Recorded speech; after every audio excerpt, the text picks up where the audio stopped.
Мирис на чат и барут, мебел кој догорува и разурнати куќи. Мирен ден без ниту еден полицаец во критичната кумановска населба во која се водеа улични борби. Локви крв и илјадници чаури сведочат за престрелките меѓу полицијата и терористичката група.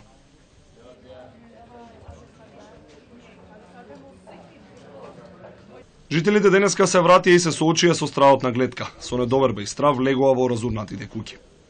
Јас тука што видивте, мислам дека куќава не е за живење. Сами си видите. Тука имаме молотови коктели остајни.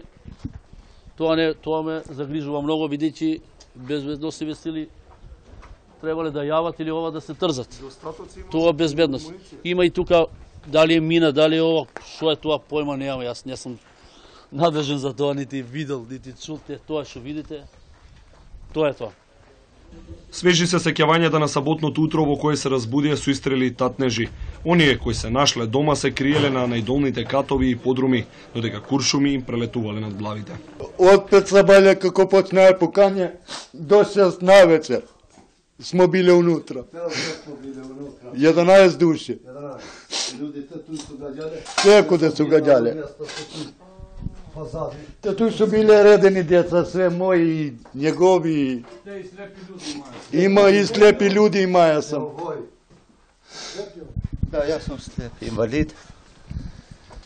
Овдека бевме ние, се собравме сите, кога пукна првата, секој сме биле во своја соба. Кога пукна прв пат, дојдовме, се собравме овдека, легнавме. Сепак, ниту ги виделе, ниту пак слушнале за луѓето од групата која пукаше над нивните глави во престрелката со полицијата. Таткото на уапсениот Ирфан Бриса е уверен дека неговиот син не е поврзан со терористичката група. За неговиот син знае само дека го интересираат мотоцикли и берберницата која ја поседува. Ми смо спаал ту, само кога смо чуо пукно. Друго ништо не знам. Јас смо био подрум и после смо предал и тако. А синот зошто го земува? Откод не сум видеа, сви смо пало, вежа рука и смо ише тоа. Во полиција. Улицата Перо Илиевски денеска беше во фокусот на цело Куманово.